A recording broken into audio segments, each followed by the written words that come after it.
A gente tem a convocação do substituto do Diniz na seleção. Vou colocar a arte, porque de fato a gente tem um Fluminense que encanta, mas quem tá do Fluminense nessa lista, por exemplo, é da turma dos novinhos, que corre pelos mais velhinhos no Fluminense, que é o André, do Fluminense, se manteve aí entre os 7 brasileiros, brasileiros entre aspas, que atuam no futebol brasileiro, que o Dorival hoje na sua primeira convocação fez. Então eu vou ler aqui rapidamente: goleiros Bento, Ederson do Manchester, Bento e Rafael, que jogam no Brasil, e Ederson do Manchester United, os zagueiros Danilo, Ian Couto, Ayrton Lucas. Eu falei o quê? Manchester City. United. Claro. Ayrton Lucas, Wendel, Beraldo, Gabriel Magalhães, Marquinhos e Murilo, que joga no Brasil também. Então tem entre os defensores 2 brasileiros, 2 brasilinos, né, que jogam aqui. Meio-campistas: André, do Fluminense, Andreas Pereira, Bruno Guimarães, Casimiro, Douglas Luiz, João Gomes, Lucas Paquetá e Pablo Maia, o São Paulino. E os atacantes: o palmeirense Endrick, Martinelli, Rafinha, Richarlison, Rodrigo, Savinho e Vinícius Júnior. Casão, qual foi a sua primeira impressão? Assim, qual foi o impacto que a lista te causou? Olha, as novidades eu gostei. Eu gostei das novidades. Eu até escrevi antes de manhã, num texto, que eu falei, se eu fosse o Dorival, eu levaria o Rafael, do São Paulo, o Pablo Maia, do São Paulo, o Murilo, do Palmeiras, o Murilo, do Nottingham Forest, o Andreas Pereira. Eu ia nessa pegada, o Vitor Roque, que ele não levou, eu ia nessa pegada de mudança, né? Então eu gostei. As convocações dos jogadores do São Paulo, cara, não tem. É óbvio, gente. É óbvio que ia ter 2 ou 3 jogadores do São Paulo. É o último time que ele treinou. É o time que. São os jogadores que ele viu em campo, jogando por ele, que foram campeões da Copa do Brasil, jogadores que ele treinou todo dia. Então, é muito óbvio que numa primeira convocação, para ele se ambientar também, ter 2 jogadores ou mais. Se o Nestor não tivesse machucado, teria o Nestor também, tá? Na minha visão. Seria Rafael, Nestor e Pablo Maia. Seriam jogadores que ele ajudaria ele também a ficar num ambiente mais familiar para ele. Agora, eu não convocaria mesmo. Eu entendi aí a entrevista dele, tá? As mudanças têm que ser devagar, não pode ser radical, ok, beleza. Mas como não sou eu que convoco, então eu posso ser radical em mudanças, né? Eu não levaria a Rafinha. Eu não levaria o Richarlison nesse momento. Eu não levaria Marquinhos. Eu não levaria Casimiro. Casimiro fez um gol no final de semana, mas ele está na lista de dispensa do United. Ele não está bem no United, ele não foi bem no United. Ele está na lista de dispensa do United. Então, esses 4 jogadores, eu acho que eu daria um tempo, sabe? Eu entendo, vai ser a estreia dele contra a Espanha e a Inglaterra. Uma pedreira, vai pegar 2 times melhores que o nosso, 2 times que estão mais prontos, 2 times mais entrosados, com uma tática definida, com um entrosamento enorme, e ele vai encarar esses caras de peito aberto lá. O risco de perder e perder bem é grande. Então, talvez ele tenha apostado nas experiências dos caras. O Richarlison joga na Inglaterra, Marquinhos, enfim. Mas gostei muito do Beraldo também, convocação. Também tinha certeza que o Beraldo ia, que é outro jogador que trabalhou com ele até o final do ano, né? Beraldo, Pablo Maia, Rafael. Então eu gostei dessas novidades. Agora, eu acho que tem que mexer mais, sabe? Para uma próxima, tem que mexer mais. Eu acho que o Vitor Roque tem que ser convocado. O Vitor Roque é um ótimo centroavante. Tem que o Murilo do Nottingham Forest é um quarto zagueiro espetacular. Você pode jogar com 3 zagueiros com ele. Ele pode ser lateral esquerdo, é forte, é canhoto, bate muito bem de fora da área, é alto, cabeceia bem, é um zagueiro importante, do mesmo estilo que o Murilo, do Palmeiras, só que o Murilo é destro, e o Murilo do Nottingham Forest é canhoto. Mas jogadores altos, fortes, com marcação, que vai marcar jogadores do tamanho deles, como o Murilo já marca lá no futebol inglês, jogadores duros, atacantes que jogam com o corpo, atacantes que disputam a bola. Então, no geral, por ser a primeira convocação do Dorival, eu vou em cima das novidades. Então, eu gostei das novidades que o Dorival colocou nessa lista. Gostei, sim. E você, Renato? Eu não gostei muito das novidades, não. Hoje eu vou discordar do meu querido Walter Casagrande Júnior, o Casão. Eu acho que... Eu entendo. Eu acho que o raciocínio dele é perfeito. Ele trouxe jogadores que estavam com ele recentemente e que levaram ele a ganhar um título da Copa do Brasil, em cima do Flamengo. Ou seja, jogadores importantes, tiveram uma coisa importante na carreira do Dorival. Mas eu não acho o Rafael goleiro de seleção, eu não acho o Pablo Maia jogador para a seleção, entendeu? E eu sinto que ele deu uma meia assim, vamos dizer, até por botar 26 jogadores, ele se sentiu no direito ou na possibilidade de fazer esses agrados. Eu não acredito que Rafael vá continuar na seleção, não acredito que Pablo Maia vá continuar na seleção, e acho, também concordo com o Casão, eu hoje vou discordar concordando muito, porque eu concordo com o Casão que ele se apoiou, ele está morrendo de medo desses jogos, gente. Ele vai botar para jogar Marquinhos, Casemiro, Richarlison, Ederson, todos os jogadores que já têm história da seleção. Ele não tem coragem de chegar e botar um time só de garoto, porque ele acha que pode faltar casca, que ele pode tomar 2 lambadas feias que já começam a atrapalhar o trabalho dele como um todo na seleção. Então, eu acho que ele trouxe essa turma para ser, vamos assim dizer, a espinha dorsal da seleção brasileira contra a Inglaterra e a Espanha. Mas eu concordo com o Casão. Eu também acho que o tempo dessa turma já passou. Agora eu quero ver mais o Murilo, o do Nottingham Forest, principalmente. Eu quero ver mais o André, de primeiro volante. Eu quero ver mais o Vitor Roque. Ou então um ataque com Rodrigo, Endrick e Vini Júnior. Mas eu acho que ele não tem essa coragem ainda. Eu acho que ele teme botar muita garotada e, de repente, levar uma goleada que vai desestabilizar um pouco o grupo. Então, eu acho que ele vai fazer um time, ele falou isso na entrevista coletiva muito claramente, né? que a renovação tem que ser aos poucos, né? Paulatina. Então, eu acho que ele vai usar esses velhinhos todos que ele chamou, mas que eu acho que não chegam na próxima Copa. Não dá mais para você continuar com Marquinho, Casemiro, Richarlison. Esquece, essa turma já passou. Agora, a garotada eu gosto. Não gosto dos novos. Eu gostei do Beraldo. Não gostei dos 2 do São Paulo. Acho que não são jogadores que vão vingar. Não gostei do Andréas Pereira. Embora esteja... está jogando bem no Fulham. Eu vi bastante o Andréas Pereira no Flamengo. O Andréas Pereira é aquele tipo de jogador que ele joga em tudo quanto é aquele lugar e, ao mesmo tempo, às vezes, ele não joga em lugar nenhum. Ele não é um armador típico, mas ele também não é um volante. Ele é um jogador de meio campo. É meio peladeiro. Onde a bola tiver, ele está e ele é talentoso. Mas eu não acho que seja jogador de seleção brasileira, não. E gostei muito da volta do Paquetá, que, afinal de contas, teve aquela história de poder estar envolvido ou não num esquema de apostas, mas a própria Inglaterra enterrou a investigação e ele continua jogando lá. Então não faz sentido você não convocar aqui. E o Paquetá na minha opinião, o único armador realmente talentoso desse grupo todo. Porque o resto todo tem um bando de volantes. Eu acho que você influenciou o Dorival, Marília. Você que gosta de um volante, eu acho que você andou trocando uns zaps com ele, assim, olha os volantes, tá? E você e o Arnaldo. O Arnaldo é outro. Arnaldo Guidon, só quer saber de volante. Tem muito volante nesse time, gente. É muito tempo, é muito jogador. Mas como são 26, aí sobra para qualquer lugar. Acho que zagueiro é que ele tem pouco. Se ele tiver contusão de zagueiro, ele vai ter mais problema. Eu vou tomar uma sonora do Dorival, mas antes eu vou lembrar, não sei se é exatamente essa que a gente destacou, mas o Renato teve a mesma impressão do que eu, de que ele está bastante preocupado com os resultados desses amistosos, porque em algum momento da coletiva, para quem não acompanhou, perguntado sobre os volantes, ele falou que ele precisava ter opções caso ele precisasse se segurar ou se defender melhor. Né? Eu acho também que no caso dos zagueiros, nessa minha opinião, ele está convocando pouco zagueiro e não acho que é a melhor fase do Murilo do Palmeiras. Eu acho que o Bremer está fazendo uma temporada melhor, acho que o Brasil tem outros zagueiros jogando na Europa em mais alto nível do que neste momento o Murilo, que é muito bom jogador mesmo. Vamos ouvir o Dorival e depois a Alicia comenta. No primeiro momento são 26 atletas, dentre os muitos que foram pré-relacionados. Muitos terão as suas oportunidades. Não desanimem. Continuem acreditando nos trabalhos que estão sendo desenvolvidos. Falamos de muitos e muitos nomes, mas num primeiro momento, dentro daquilo que achamos conveniente e por merecimento de muitos, aqui está a nossa primeira relação.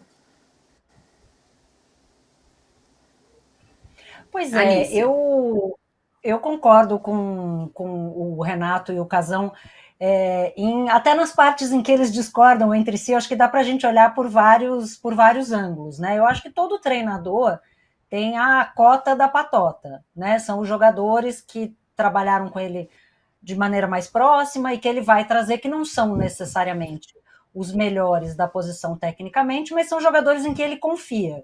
E eu acho importante ele ter jogadores em que ele confia dentro do elenco, pela razão que ele achar que deve. Acho que tem espaço para isso na seleção, mais do que espaço para, né, Daniel Alves, né, quando o Tite levou para a Copa do Mundo, esse tipo de coisa. Mas o que eu acho que o Dorival, acontece com o Dorival, ele foi colocado numa situação impossível, numa sinuca de bico tremenda, pela CBF e pela sua falta de capacidade de administração. O ano para fazer testes na seleção era o ano passado. Agora ele se vê numa situação de fazer a sua primeira convocação, né, de querer testar como pode fazer, né, que jogadores mais antigos talvez já estejam na hora de sair, que jogadores novos podem assumir titularidade, diante de 2 amistosos em que, se o Brasil jogar mal, pode ser atropelado, contra a Inglaterra e Espanha, e os próximos amistosos já são colados na Copa América, em que o Brasil também não pode fazer feio. Então ele se vê numa situação de ele não tem muito tempo para testar. Eu concordo que muitos desses jogadores que a gente mencionou aqui não têm mais espaço na seleção.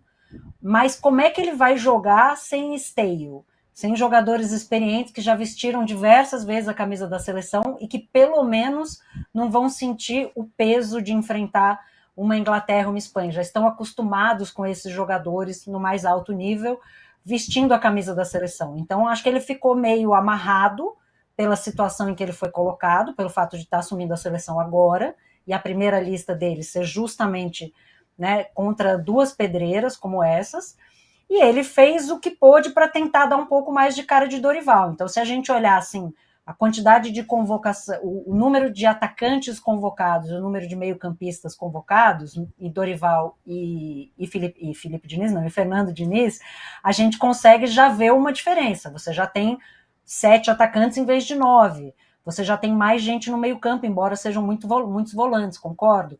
Um dos problemas que o Brasil teve naquela fase terrível das eliminatórias no final do ano passado, especialmente no jogo contra a Colômbia, é que o Brasil não tinha meio campo. O Brasil não conseguia ficar com a bola no meio campo. Era um vazio.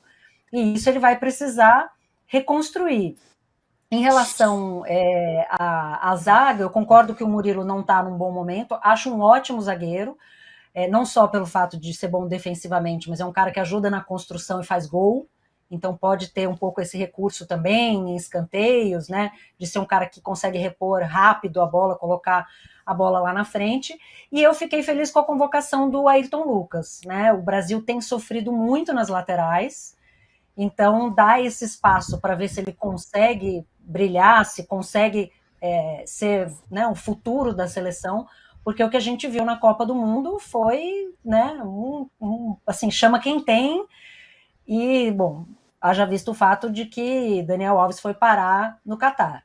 Mas eu vejo com bons olhos essa convocação, levando em consideração tudo isso que eu falei, que o Dorival está numa situação muito difícil em que ele não tem muita margem para erro. A gente sabe que a culpa não vai ser dele, porque ele acabou de chegar, mas se ele tomar uma lapada da Inglaterra ou da Espanha, a pressão e as cobranças em cima dele da CBF vão ficar muito grandes. Ô Marília, deixa eu falar só uma coisa. Posso falar só uma coisa? Por exemplo, da convocação, uma coisa que eu gostei bastante, além das novidades, é que, mesmo ele falando que tem que ser gradativamente a reformulação, na lateral esquerda foi radical. Na lateral esquerda foi radical. Tá trazendo o Endo do Porto e chamou o Ayrton Lucas do Flamengo. Deixou de lado o Renan Lodge, Carlos Augusto e outros tantos, Alexandre, outros tantos que estavam sendo convocados há muito tempo. A lateral esquerda está sendo uma tentativa de reformulação de cara. Não está levando um novo e outro já rodado em seleção brasileira. Não tá. Então isso eu também gostei. Eu ia falar justamente sobre isso, Renato. Não, só uma coisa, eu acho que o Ayrton Lucas é um pouco cotinha do Flamengo, hein? Eu acho que ele quis chamar o rei do Flamengo, campeão da Libertadores. Nesse caso, eu acho que ele deve... Porque o Ayrton Lucas não estava jogando bem. O Ayrton Lucas passou a jogar bem nos últimos 2 ou 3 jogos, depois que o Flamengo contratou o Vinha. O Ayrton Lucas vinha numa fase bem complicada. Mas eu acho que o Dorival, o coração dele também, por ter ganho tanto no Flamengo, ele disse assim, eu preciso levar alguém do Flamengo. Quem é que está aí? Gabriel não dá. Pedro, eu vou levar o Richard. Vamos chamar o Ayrton Lucas. Botou o Ayrton Lucas lá para ter o coração mas de qualquer maneira é uma renovação na lateral esquerda. Sim, concordo, não há a menor dúvida, concordo que é uma renovação. Eu só acho que teve também uma pontinha assim de gratidão pelo Flamengo. Eu concordo, porque até concordo também com essa renovação. Ele convocou só jogadores de ligas mais centrais, tirando a Portugal e a do Brasil, mas foi majoritariamente a Premier League, a Liga Espanhola, depois 2 jogadores da Ligue 1, né, da Ligue 1 da França, um jogador de Portugal, e os jogadores que foram para a Arábia Saudita, levando em consideração que o Neymar não pode ser convocado porque está machucado, foram preteridos. É o caso do Renan Lodge, do Alex Telles, jogadores que já foram laterais esquerdos. Mas eu acho que ele estava na cotinha mesmo, viu, Renato? Porque se fosse para chamar um lateral esquerdo novo com chance de chegar em 2026, talvez poderia ser o Guilherme Arana, né? O Ayrton Lucas já teve chance no ano passado. Eu vou juntar esse assunto com o próximo para a gente terminar a seleção brasileira, porque também foi assunto durante a coletiva a decisão da CBF já anunciada ontem de que o campeonato, como previsto, não vai parar. Sob aplausos de vários presidentes de federação e presidentes de clubes presentes na coletiva, o Dorival já pediu desculpas antecipadas pelo que vai acontecer, principalmente durante a Copa América e as próximas convocações. Renato, como é que você viu essa parte da coletiva e essa decisão? Eu achei uma decisão equivocada. Eu acho que a Copa América ela tinha que dar um jeito de poupar os clubes, entendeu? Eu acho um crime você tirar 9 rodadas, são 7 certas e muito provavelmente 9, porque tem um amistoso de antes, tá? Preparação. Eu acho um absurdo isso. Você estraga o seu melhor produto, que é o Campeonato Brasileiro. Em prol de uma Copa América, que vamos combinar, a Copa América hoje em dia virou carne de vaca. Tem tudo quanto é lugar, tem Copa América, toda hora tem Copa América. Ninguém aguenta mais Copa América. Aí fica lá o Rodrigo Caetano, não, porque a seleção, as pessoas têm que voltar a gostar da seleção. Assim, ninguém vai voltar a gostar da seleção. Ninguém vai voltar a gostar. Essa Copa América é um estrupício, entendeu? E eles poderiam ter dado uma ajeitada, até porque não são só jogadores da seleção brasileira que vão sair. São jogadores estrangeiros. Os times vão ficar muito desfalcados. O Flamengo certamente é o que mais desfalcos terá, mas o Palmeiras terá, o Atlético terá, enfim, vários terão. Eu acho que o Dorival, não sei se ele terá essa, vamos assim dizer, sacada. Mas na Copa América, ele deveria reduzir ao máximo a convocação de jogadores brasileiros que atuam aqui. Ao máximo, entendeu? Aí ele tem o Pedro, mas ele tem o menino lá que foi do Atlético Paranaense, o Vitor Roque. Leva o Vitor Roque, não tem que chamar o Pedro. Ah, tem o Murilo daqui e tem o Murilo de lá. Leva o Murilo de lá, deixa o Murilo daqui jogando aqui. Agora, não sei se ele terá esse bom senso, né? Porque eu acho um crime contra o futebol brasileiro essa Copa América desfalcar como vai desfalcar durante 9 rodadas o principal campeonato. É quase metade do campeonato sem os jogadores mais importantes dos times. Eu vou chamar agora o Choque Rei. A gente tem Choque Rei esse final de semana aqui em Ô, São Marília, Paulo. Marília, então só um minutinho. Eu concordo com o que o Renato falou, mas a Copa América é de 4 em 4 anos e todo mundo sabe que é de 4 em 4 anos. Os presidentes dos clubes poderiam... Agora é de 2 em 2 anos, Casão. Tem toda hora. Não é mais de 4 em 4 anos, não. Não. Nós tivemos uma Copa América uma depois da outra. Não, qual, Renato? Uai, tivemos Copa América uma depois da outra. Um ano depois da outra. Mas por causa da pandemia, Renato. Por causa da pandemia. A Copa América de 20 foi em 21, por causa da pandemia. A Olimpíada passou para 21, era em 20. A Olimpíada passou para 21, porque era em 20 e era pandemia. A Copa América é sempre um ano antes. A Copa América e a Copa Europeia de seleções é sempre um ano antes da Copa do Mundo. É 25, depois da Copa é 26. Oi? É que teve 15 e 16 por causa do centenário, aí teve 19, aí teve 21 e agora então, mas é só a de 16 é que foi a mais. Que foi a centenário. Acaba sendo... Teve 19 e 21, né? Não, então, 19 e 21 eu não sei por que aconteceu. Não, a de 21 foi quando se acertou entre as confederações que as Copas continentais precisavam ser no mesmo ano. No mesmo ano, exatamente. Mas, de qualquer maneira, essa de 25 ela já está marcada, é tradicional, é um ano antes da Copa, Copa 24, do Mundo. Razão, Os 2 anos. 24, dois anos, 24. Os presidentes sabem, a vida toda foi assim, e eles deveriam ter conversado ano passado, ou sei lá quando, sentar e falar assim, vamos discutir nosso problema lá de 24, porque vai ter a Copa América, e nós temos que discutir isso agora. Não adianta querer mudar as coisas no ano que vai acontecer o negócio, cara. Aí não dá. Eles têm razão, os clubes têm razão, o presidente tem razão, nós temos razão, você tem razão, mas, cara, todo mundo poderia ter resolvido isso antes. Quer dizer, eu não vou resolver, você não vai, nem a Marina, nem a Alicia. Mas os presidentes dos clubes, eles tinham que ter sentado ano passado e resolver isso. Devia ter resolvido na formação do calendário desse ano. Claro. E tem uma outra coisa que só não tem um problema maior porque a CBF conseguiu fazer um trabalho tão ruim na seleção olímpica, sob o comando do Ramon Menezes, que não tem Olimpíada. Porque se tivesse Olimpíada, começava uns dias depois da Copa América, e ainda poderia ter mais gente. Aí tem aquela coisa da obrigatoriedade, mas o que é triste é porque você imagina um cenário em que o Renato falou, dele decidir, será que eu chamo esse jogador ou não, porque eu já vou desfalcar muito o clube X ou o clube Y, o impacto que isso tem para o jogador. Porque para o jogador e para a seleção brasileira é um sonho. O cara prefere 1000 vezes estar na Copa América do que jogar 9 rodadas de Campeonato Brasileiro. Até porque é uma oportunidade de vitrine e, para muitos, uma oportunidade única. Então, se isso for um fator que acabar pesando na convocação, os atletas também saem perdendo.